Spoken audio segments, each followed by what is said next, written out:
concernant la monnaie, je vais pas en traiter en détail, parce que j'ai déjà fait en détail dans mon article. Ce qu'il faut cependant savoir, c'est qu'il y a beaucoup d'inégalités économiques au sein de l'UE. Et ce qu'il faut savoir aussi, c'est que du coup l'euro, c'est pas du tout une monnaie qui nous est bénéfique, parce que le fait que des pays, que plein de pays différents avec des économies très différentes se retrouvent avec une monnaie commune, en fait plus précisément un faisceau d'autant de monnaies que de pays à taux de change identiques et disposant du même nom. Mais grosso modo, on peut appeler ça monnaie commune pour simplifier. Eh bien, le fait que différents pays se retrouvent avec cette monnaie, ça aura pas mal de conséquences néfastes. Déjà, alors au niveau de l'influence des taux des monnaies, cela signifie que certains pays comme l'Allemagne se retrouveront avec une monnaie au taux trop faible, ce qui va booster leur compétitivité par rapport aux autres, donc ce qui va se faire au détriment de la compétitivité des autres.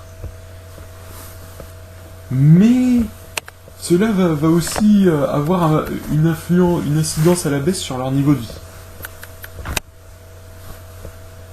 Et pas mal de paramètres en général.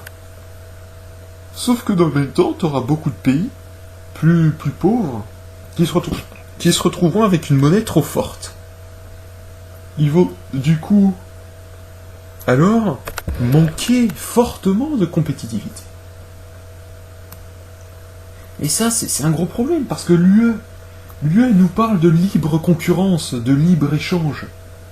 C'est-à-dire que l'UE demande via ses traités, l'UE impose via ses traités, la création d'un espace ultra concurrentiel, où la compétitivité est donc un facteur primordial. Donc le fait que des pays soient pénalisés au niveau compétitivité, ça va être très désavantageux pour eux. Nous déjà, nous, la France, l'euro est déjà trop fort pour nous, alors imaginez un peu ce que c'est pour la Grèce et le Portugal. Là-bas, la situation est carrément catastrophique. Ça grève leur compétitivité et ils perdent énormément. Ils y perdent à cause de ça. Ils y perdent d'autant plus que, vu que le but de l'euro est de favoriser la stabilité des taux, donc ça,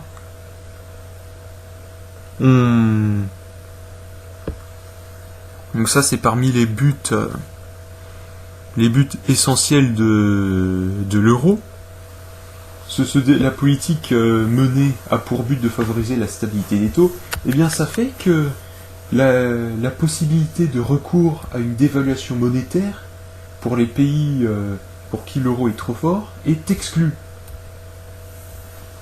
Alors non seulement, même si c'était possible de le faire, il aurait fallu composer avec les pays pour lesquels l'euro était une monnaie trop faible, mais en plus, voilà, le fait que l'on ne puisse pas dévaluer l'euro, qu'on ne puisse pas fortement dévaluer l'euro, ça signifie que ces pays pour qui l'euro est beaucoup trop fort pour eux devront compenser cette absence de dévaluation monétaire par des dévaluations internes. Les dévaluations internes, c'est l'autre nom de l'austérité. Donc voilà, ça signifie que les pays pour qui l'euro est trop fort devront se payer des politiques d'austérité pour rester compétitifs. C'est-à-dire donc que du fait de la volonté de l'UE de ne pas dévaluer, les pays pour qui l'euro est trop fort devront subir des politiques d'austérité pour avoir le minimum de compétitivité requise pour tenir dans le cadre ultra concurrentiel promu entre autres par l'UE. Donc, ce qu'il faut comprendre, c'est que déjà ces dévaluations internes, c'est un drame pour des pays comme le Portugal ou la Grèce qui se sont payés de l'austérité à donf. Entre autres parce que voilà, l'euro est une monnaie beaucoup trop forte pour eux. En Italie, c'était aussi payé de l'austérité. En France, vu que l'euro est trop fort, mais pas autant que par rapport à ces pays, on s'est payé moins d'austérité, mais un peu quand même. Voilà. Ce qu'il faut comprendre, c'est que l'euro est socialement catastrophique pour beaucoup de pays. Déjà, alors le fait que des pays se retrouvent à subir des politiques d'austérité, donc alors déjà la paix, la solidarité, ce qu'on nous dit à propos de l'UE, déjà ça en prend un coup. Mais bon, on y reviendra plus tard, c'est encore pire.